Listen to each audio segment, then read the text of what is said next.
हरियाणा केंद्रीय विश्वविद्यालय में यूपीएससी व एचसीएस की निःशुल्क कोचिंग के लिए आवेदन शुरू हो चुका है। वैसे विद्यार्थी जो आईएएस बनने का सपना देखते हैं, वही ऐसे बच्चे यहाँ पे हरियाणा केंद्रीय विश्वविद्यालय में एक डैश होता है जिसके अंतर्गत में फ्री कोचिंग दिया जाता है। वैसे बच्चे जो तैयारी करना चाहते हैं, चाहे वह सिविल सर्विसेज का है या फिर जिसका भी है, वैसे बच्चे वो यहाँ पे आकर के उसका तैयारी कर सकते हैं। फिलहाल यहाँ पे अगर हम देखें, यहाँ पे जो आया हुआ है नोटिफिकेशन जो पेपर में, doctor Ambedkar centre of excellence के अंतर्गत पंजीकरण 10 नवंबर तक ही होने वाला है। अगर हम पूरा पेपर का कटिंग पढ़ें, जहाँ पे लगभग 3 कटिंग मेरे पास है। Applications for the free coaching of UPSC and the HCS starts at CUH। इसके अलावा है यूपीएससी व एचसीएस की निःशुल्क कोचिंग के लिए आवेदन शुरू। तो फिलहाल मैं इसको पढ़ता हूँ, जहाँ पे हरियाणा केंद्रीय विश्वविद्यालय में अनुसूचित जाति व अन्य पिछड़ा वर्ग के विद्यार्थियों को यूपीएससी तथा एचसीएस की प्रतियोगिता परीक्षार्थियों की तैयारी कराने के लिए स्थापित doctor Ambedkar centre of excellence, ये है doctor Ambedkar centre of excellence के अंतर्गत ऑनलाइन आवेदन की प्रक्रिया शुरू हो गई है। इच्छुक विद्यार्थी आगामी 10 नवंबर तक ऑनलाइन माध्यम से आवेदन कर सकते हैं। विश्वविद्यालय के कुलपति प्रोफेसर टंकेश्वर कुमार ने नए सत्र के लिए नए पंजीकरण की प्रक्रिया के अंतर्गत आवेदन के इच्छुक विद्यार्थियों के लिए उज्जवल भविष्य के लिए शुभकामना दी है। देखो, और डेस्क के कोऑर्डिनेटर प्रोफेसर अंतरेश कुमार ने बताया है कि सामाजिक न्याय और अधिकारिता मंत्रालय द्वारा प्रदत्त यह केंद्र पिछले 2 वर्षों से आईएएस, आईपीएस, एचसीएस सहित अन्य सरकारी नौकरियों के लिए लगभग 50 विद्यार्थियों को कोचिंग के माध्यम से सफलता प्रदान करा चुका है। तो ऐसे बहुत सारे ऐसे विद्यार्थी हैं जो सक्सेसफुल भी हुए हैं, और यहाँ पे अंतरेश सर के जो कोऑर्डिनेटर हैं, डैश के कोऑर्डिनेटर अंतरेश सर हैं, उनके द्वारा ये जो इनिशिएटिव लिया गया, काफ़ी अच्छा इनिशिएटिव लिया गया है। और लास्ट 2 साल से लगभग 50 विद्यार्थी से प्लस यहाँ पे हो चुके हैं प्लेस, मतलब उनका कहीं ना कहीं हो चुका है, चाहे वह यूपीएससी में बात करूँ, चाहे एचसीएस की हम बात करें। आपको इसमें बता दें कि ये जो यहाँ पे पढ़ाया जाता है, ये निःशुल्क है, और साथ में इसमें स्टाइपेंड भी दिया जाता है। क्योंकि देखो यहाँ पे है, all the selected candidates will be given a stipend of the 4000 rupees per month by the doctor Ambedkar foundation, ministry of the social science and empowerment, government of India. तो ये सारा चीज़ है। देखो यहाँ पे लिखा हुआ already, application for the free coaching of the UPSC and CS start at the CUH। मैं आपको बता दूँ, इसके अलावा भी मैंने पिछला साल इस पर कवर किया था कि यहाँ का जो एक ऐसे विद्यार्थी हैं जिन्होंने एचसीएस का जो प्री है उन्होंने क्लियर कर चुका था, तो उसका भी मैंने ऑलरेडी इंटरव्यू लिया हूँ। उसका ऑलरेडी डिस्क्रिप्शन में वीडियो जाके देख सकते हैं, और क्लासेस कैसी होती है पूरा वीडियो एक मैंने बनाया है, उसका आप जा करके देख सकते हैं। उसका साथ में इंटरव्यू है, तो वीडियो का डिस्क्रिप्शन में है, आप जाइए उसको जाके देख सकते हैं। कैसे फॉर्म फिल करना है, अब हम लोग इस पे आते हैं। CUH-DACE आपको लिखना है सिंपल सा गूगल पे। पहला आ जाएगा doctor Ambedkar centre of the excellence, आपको उस पर क्लिक करना है। ये आपका पोर्टल खुलेगा, जहाँ पे अलग अलग सेक्शन है। यहाँ पे about, free coaching for faculty and staff, photo gallery, contact and application link है। तो यहाँ पे जनरल गाइडलाइन है जो बहुत ही इंपॉर्टेंट है आपके लिए, कि कैसे कितना पैसा आपको देना है, या फिर कितना आपको स्टाइपेंड मिलने वाला है, कितने विद्यार्थी, देखो 100 विद्यार्थी को मिलने वाला है फ्री कोचिंग, जिसमें से SC सीटें भी है और OBC सीटें भी हैं, और जो 25 पेड सीटें हैं उसके भी बारे में हम लोग डिटेल में बात करेंगे। ये है एप्लीकेशन का लिंक, इस पर आपको क्लिक करना है, और यहाँ पे आपको 2 चीज़ मिल जाएगा। एक जनरल गाइडलाइन मिल जाएगा जो एडमिशन के लिए है, दूसरा एप्लीकेशन लिंक। फिलहाल एप्लीकेशन लिंक काम नहीं कर रहा है, मैं अभी जब देख रहा हूँ, आप देख रहे हो 6:35 हो रहा है, तो फिलहाल अभी काम नहीं कर रहा है, मैंने ऑलरेडी चेक कर चुका है। इसका जो अभी मैंने बात किया था सर से, तो आप ऐसा करना कि कल आज हो गया आपका डेट 21 तारीख, तो आप 23 तारीख कल से आप इसको चेक जाके कर सकते हो, और कल से फॉर्म भी फिल कर सकते हो। तो सबसे पहले जो है जनरल गाइडलाइन हम लोग पढ़ेंगे, जहाँ पे क्या है जनरल गाइडलाइन, क्योंकि बिना जनरल गाइडलाइन का आप इसका फॉर्म फिल भी मत करना, क्योंकि बिना जाने भी आप फॉर्म फिल ना करें। बहुत सारा पॉइंट है, ये लगभग 6 पेज का है, जो हम लोग थोड़ा सा डिस्कस करने वाले हैं, क्योंकि बिना डिस्कस किए हुए, बिना जानकारी लिए हुए अगर आप जाकर के डैश का फॉर्म फिल करते हो तो आपको कुछ समझ में नहीं आने वाला। सबसे जो इम्पॉर्टेंट चीज़ है, जो यहाँ पे है 100 सीट है SC एंड OBC सीटें एंड OBC कैंडिडेट्स के लिए। और सेकेंड पॉइंट अगर आप देखोगे तो यहाँ पे है 25 सीट जो है वो पेड होंगे, ठीक है। मतलब ऐसे बच्चे जो एग्ज़ाम में अपीयर हुए हैं वो क्वालिफाई नहीं कर पाए हैं, तो वैसे बच्चे के लिए 25 सीट जो है वो पेड सीट होगा। कितना पैसा देना पड़ेगा 25 जो बच्चे वहाँ पे जाएंगे वो भी हम आपको बताने वाले हैं। इसका जो फॉर्म है वो 21 तारीख से स्टार्ट हो चुका है, लेकिन स्टार्ट मैंने जब चेक किया तो नहीं हुआ है, तो फिर अभी वेट कर लो, कल से वो स्टार्ट हो सकता है।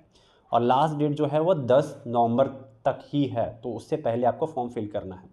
इसके अलावा अगर आप देखोगे तो एससी सीटें जो है वो 70 सीटें हैं और ओबीसी के लिए 30 सीटें हैं, मतलब दिख रहा है रिजर्व्ड है सीट यहाँ पे, मैं आपको इसलिए बता रहा था। इसके अलावा जो 25 सीटें हैं वो अवेल किया जाता है जहाँ पे पेड सीटें हैं। इसके अलावा पांचवा पॉइंट है द कॉमन एंट्रेंस टेस्ट लिया जाएगा CET, जहाँ पे and admission to the dash programme shall be govern by the relevant provisional, जो भी है ministry of the social justice and empowerment के द्वारा ही होता है। The admission to the this scheme the suggested the fact the term and the condition के द्वारा ही है, जो भी टर्म एंड कंडीशन है। और जो डेट है, इंपॉर्टेंट जो डेट है वो 17 नवंबर है। 17 नवंबर का आपका एग्ज़ाम होने वाला है और ये जो होता है MCQ बेस्ड होता है और साथ में एंट्रेंस भी इंटरव्यू भी लिया जाता है। एंट्रेंस प्लस इंटरव्यू तब आपका फाइनल स्कोर बनता है। कितना फ़ी है? 500 फ़ी है अगर आपको फॉर्म फिल करना है उसका। तो इसके अलावा देखो, अब बहुत सारे ऐसे बच्चे होते हैं कि सोचते हैं कि नहीं मैं 2 फॉर्म फिल कर दूंगा तो फिर जाके एग्जाम, वैसे नहीं करना है। यहाँ बोल रहा है कि not more than twice applied नहीं करना है आपको, क्योंकि 100 सीट जो है वो रिजर्व्ड है बल्कि। इसके अलावा जो स्कीम है वो DAF, आपको बार बार बता रहा हूँ, डॉक्टर अम्बेडकर फाउंडेशन का है और इसमें से 100 सीट जो है SC NST के लिए है। यहाँ पे बता दूँ कि जो स्टाइपेंड मिलेगा वो 4000 रुपीज़ पर मंथ मिलेगा। यहाँ लिखा हुआ पर मंथ 4000 पर मंथ मिलेगा SC और OBC स्टूडेंट्स जो क्वालिफाई होकर के यहाँ पे जब बच्चे पढ़ने स्टार्ट करेंगे तो उनको मिलेगा। और यहाँ पे ये भी लिखा हुआ है कि जो बच्चे हैं 10 स्टाइपेंड जो पेड किया जाएगा मिनिस्ट्री ऑफ द, वो 2 इंस्टॉलमेंट में पे किया जाएगा। फर्स्ट जो है आफ्टर 6 मंथ और सेकंड जो दिया जाएगा 75 का कंप्लीमेशन होकर बाद मिलेगा आपको पैसा, मतलब लगभग इसको मिला जुला के दिया जाएगा। एंड इंसेंटिव जो है 15,000 दिया जाएगा। वैसे बच्चे जो SC ST में अगर वो क्लियर कर देते हैं मेंस HCS का या फिर UPSC का, तो उनको तैयारी करने के लिए 15,000 रुपया भी उनको दिया जाएगा। और जो 25 सीटें पे हम लोग जब बातें कर रहे थे ना बार बार, वो लगभग 50,000 रुपया उनको देना पड़ेगा और उनको 2 इंस्टॉलमेंट में पेमेंट करना पड़ेगा। देखो यहाँ पे लिखा हुआ है 25,000 रुपीज़ एक बार, फिर दूसरा 25,000, मतलब 50,000 रुपीज़ करना पड़ेगा। ओके। इसके अलावा जो भी स्टाइपन जो है वो दिया जाएगा 100% लोगों को, लगभग 50,000 लगभग दिया जा रहा है। एलिजिबल स्टूडेंट जो भी पेड सीटें हैं उनको लगभग desk CUH will also provide, देख रहा है, उनको भी दिया जाएगा। जो पेड सीट वाले बच्चे हैं उनको भी स्टाइपन दिया जाएगा। और किस बेसिस पे दिया जाएगा? इसका एक स्कोरिंग बेसिस पे है, उस बेसिस पे ही मिलेगा। ओके, तो ये पढ़ लेना आप, बहुत सारे इसमें टॉपिक है। इसके अलावा जो है 12 मंथ का ही होता है और नीड टू पे द 3000 सिक्योरिटी फ़ी देगा, जो बाद में रिफंडेबल बननी जब आप कर लोगे तो। और हॉस्टल फैसिलिटी जो purely based on the ability दो, यहाँ लिखा हुआ है एबिलिटी पे, लेकिन आपको सच्चाई बता दूँ कि हॉस्टल नहीं मिलने वाला है, तो आप थोड़ा सा ध्यान देना, ठीक है। और जो बच्चे हॉस्टल में रह रहे हैं तो जाके क्लास कर सकते हैं। इसके अलावा अब जो बच्चे क्वेश्चन होगा कि भैया क्या मैं CUH में पढ़ रहा हूँ तो क्या मैं कर सकता हूँ क्या? देखो, दोनों करना मुश्किल होता है, तो ये इसमें वही बच्चे आके यहाँ पे एडमिशन लेते हैं वे जो बाहर में पढ़ाई कर, मतलब जिनका कोर्स कंप्लीट हो गया है, तो वो जा करके वहाँ रेगुलर जाके क्लास कर सकते हैं, क्योंकि यहाँ पे रेगुलर अटेंडेंस बहुत ज़्यादा इंपॉर्टेंट है, तो ये थोड़ा ध्यान रखना होगा। या फिर आप अपने HOD सर से बात कर लो, अगर वो क्लास करने के लिए दे देते हैं परमिशन तो। एलिजिबिलिटी क्राइटेरिया क्या है? 100 जो रिजर्व होगा सो उसका 8 लाख से ज़्यादा इनकम नहीं होना चाहिए। इसके अलावा SC OBC जो भी आपका है कि आपका सर्टिफिकेट होना चाहिए। एज देख लेना 19 से 37, 50% ग्रेजुएशन का एग्रीगेटेड स्टूडेंट्स वगैरह जो है, इनकम सर्टिफिकेट देख लेना, आधार कार्ड नंबर, बैंक अकाउंट वगैरह सब देख लेना। फिर CET का एग्ज़ाम आपको देना पड़ेगा जो यूनिवर्सिटी के अंदर में ही लिया जाएगा। तो वो यहाँ पे जो चौथा पॉइंट है, जो the final selection of the candidates for the admission the programme will be strictly on the basis of the CET basis पे होगा और इंटरव्यू बेसिस पे होगा। मतलब अगर 75 का होगा एग्ज़ाम प्लस 25 जो होगा वो होगा आपका इंटरव्यू, तो टोटल 100 मार्क्स का होगा। तो 100 मार्क्स का होने के बाद फिर इसका एक अलग से कटअप तैयार किया जाएगा। अब जो 25 सीट हैं पेड सीट के लिए, ये उसके लिए है। क्या क्या है? उनको जो है 50,000 तो पेमेंट तो करना ही पड़ेगा 2 इंस्टॉलमेंट में, 25 और 25 का, तो ऐसे करके उन्हें दो no course will be refunded at the second once pay, day पर पे करने के बाद आपको पेमेंट फिर से नहीं करना पड़ेगा, आपको नहीं दिया जाएगा, रिफंड नहीं दिया जाएगा।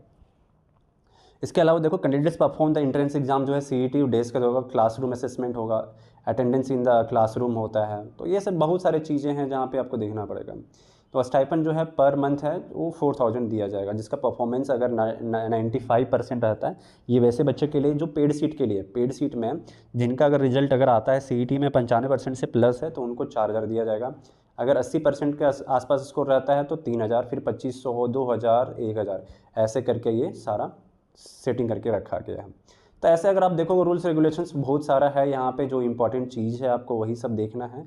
बाकी जब आप देखो यहाँ पे भी है कितने, जो सीईटी का सिलेबस क्या है, 2 घंटा का एग्ज़ाम होने वाला है, 100 क्वेश्चंस पूछे जाएंगे और 2 घंटे का एग्ज़ाम होने वाला है। सिलेबस क्या रहेगा, वही general studies, current affairs, general science, Indian history, geography, Indian polity, Indian economy, sports and general knowledge होने वाला है।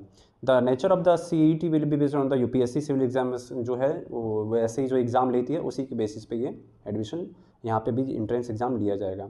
क्लासेस जो है 2024 जो दिसंबर है वहाँ से रेगुलर स्टार्ट हो जाएगा और फिजिकल मोड पे है, फुल टाइम रेगुलर पे होने वाला है। और कोचिंग जो है यहाँ पे सीसेट, टेस्ट सीरीज वगैरह, आंसर एवल्यूशन वगैरह सारा कुछ होता है। क्योंकि मैंने भी जब गया था वहाँ पे जब वीडियो बनाने के लिए, तो मैंने भी बहुत सारी चीज़ें को एनालाइज़ किया था और काफ़ी अच्छी क्लासेस वगैरह भी वहाँ पे होती है। अटेंडेंस अगर आप देखोगे तो 90% कंपलसरी है। असेसमेंट भी करना बहुत ज़रूरी है, लाइब्रेरी फैसिलिटीज़ भी है वहाँ पे। इस पर मैंने मेरे वीडियोज़ में बहुत सारा दिखाया, तो आप ज़रूर उस वीडियो को देखना, जो कमेंट सेक्शन में जो लिंक दिया हुआ है उस लिंक पे आप जा करके ज़रूर से ज़रूर देखना उस वीडियो को, तो एक आपको आइडिया मिलेगा। ठीक है। तो candidates who will the absent अगर 10 दिन से ज़्यादा होता है कोई वैलिड रीज़न पे, तो उसको विदाउट पेपर अप्रूवल नहीं दिया जाता है। तो ये थोड़ा सा आप लोगों को ध्यान देने वाली बात है। काउंसलिंग एंड एडमिशन प्रोसेस क्या है, एजुकेशनल क्वालिफिकेशन वगैरह चाहिए, आधार कार्ड वगैरह, बैंक का अकाउंट वगैरह, तो ये सारा कुछ है। तो बहुत सारे मैंने पीडीएफ में बहुत सारी चीज़ें मैंने कवर नहीं किया है, तो बहुत सारे ऐसी चीज़ है आपको एक एक लाइन करके पूरा पढ़ना पड़ेगा। इस पीडीएफ जो टोटली 6 पेज का है ना, आप जाके डाउनलोड कर लेना, सभी एक एक पॉइंट पढ़ लेना, क्योंकि सभी चीज़ को कवर करना बहुत ही मुश्किल हो जा रहा है। ठीक है। बाकी आपसे फिर मुलाकात करते हैं। अगर आपका कोई सवाल वगैरह है तो आप कमेंट सेक्शन में आप पूछिए, वहाँ पे मैं ज़रूर आपका जवाब दूंगा। तब तक के लिए धन्यवाद।